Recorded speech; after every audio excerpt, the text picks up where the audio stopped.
আমাৰ পৰম পবিত্ৰ প্ৰভু যীশু খ্ৰীষ্টৰ নামত নমস্কাৰ কৰিছো। আজিৰ শাস্ত্ৰ পাঠ মথিয়ে লিখা শুভবাৰ্তা 7 নম্বৰ অধ্যায়ৰ 1 পৰা 5 নম্বৰ পদ। তোমালোকে পৰৰ বিচাৰ নকৰিবা, তেহে তোমালোকৰো বিচাৰ কৰা নহব। কিয়নো যেনেকুৱা বিচাৰেৰে তোমালোকে বিচাৰ কৰা, তেনেকুৱা বিচাৰেৰে তোমালোকৰো বিচাৰ কৰা। আৰু যি জোখেৰে তোমালোকে জোখা, সেই জোখেৰে তোমালোকলৈকো জোখা। তুমি নিজৰ চকুত থকা চুটিলৈ মন নকৰি ভাইৰাৰ চকুত থকা ফুটাডালিলৈ কিয় চাইছা? আৰু চোৱা, নিজৰ চকুত চুটি এডাল থাকোতেই তোমাৰ চকুৰ পৰা ফুটাডালি উলিয়াবলৈ দিয়া, এই কথা ভাইৰা কেনেকৈ কব পাৰা? হে কপটি, প্ৰথমতে নিজৰ চকুৰ পৰা সেই চুটি উলিয়াই পেলোৱা, তেহে তোমাৰ ভাইৰাৰ চকুৰ পৰা ফুটাডালি উলিয়াবলৈ ভালকৈ দেখিবা। সেয়া আছিল মথিয়ে লিখা শুভবাৰ্তা 7 নম্বৰ অধ্যায়ৰ 1 পৰা 5 নম্বৰ পদ। এবাৰ দেওবাৰে গীৰ্জাত শিক্ষা দিবলৈ বাহিৰৰ পৰা ডাঙৰ শিক্ষক এজন আহিছিল। তেওঁ বিভিন্ন পাপৰ বিষয়ে শিক্ষা দি আছিল। কোনো লোভ ঢাক নকৰাকৈ তেওঁ মানুহে কৰি থকা সৰু ডাঙৰ নানা প্ৰকাৰৰ পাপৰ কথা কৈ আছিল। তেনেদৰে কথা কৈ থাকোতে তেওঁ সুৰাপান কৰি মতলীয়া হোৱা পাপৰ বিষয়ে উল্লেখ কৰিলে। মানুহবোৰৰ মাজত এগৰাকী অত্যুৎসাহী বৃদ্ধা মহিলাই শিক্ষকজনৰ কথাত জোৰকৈ আমেন বুলি ক'লে। শিক্ষকজনে তাৰ পাছত ধূমপান কৰাটো এটা পাপ বুলি শিক্ষা দিবলৈ ধৰিলে।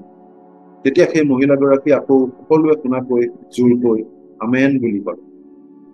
তেনেদৰে আৰু দুটামান পাপৰ কথা উল্লেখ কৰাৰ পাছত শিক্ষকজনে এইবাৰ চাদা চুবাই থকাটো এটা পাপ বুলি ক'বলৈ ধৰিলে। তেতিয়া সেই বুঢ়ী মানুহগৰাকীয়ে মুখৰ ভিতৰত লৈ থকা চাদাখিনি জিভাৰে মুখৰ এচুকলৈ ঠেলি দি কাষত বহি থকা মহিলাগৰাকীক ক'লে, ইমান পৰে মানুহজনে ভাল শিক্ষাই দি আছিল, এতিয়া বেলেগৰ ব্যক্তিগত কথাত নাক গলাব ধৰিছে। আনৰ ভুলটো আঙুলিয়াই দিলে আমাৰ গাত নালাগে। আনে কিবা শাস্তি পালে সেয়া তেওঁলোকৰ প্ৰাপ্য বুলি আমি ভাবো, কিন্তু আমাৰ নিজৰ গাত থকা দুখটো আমাৰ চকুত নপৰে। আৰু কোনোবাই আঙুলিয়াই দিলেও আমি বেয়া পাওঁ। সেইটো মানুহৰ স্বভাৱ। প্ৰভু যীশুৱে কৈছিল, তুমি নিজৰ চকুত থকা চুটিডাললৈ মন নকৰি আনৰ চকুৰ ফুটাডালিলৈ কিয় চাইছা? প্ৰথমে নিজৰ চকুত থকা চুটিডাল গুচাই লোৱা। বাইবেলত আমাক অতি স্পষ্টকৈ কৈছে যে ধাৰ্মিক কোনো নাই, এজনো।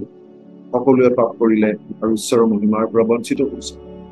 আমি কোনো তাতোকৈ ভাল নহয়।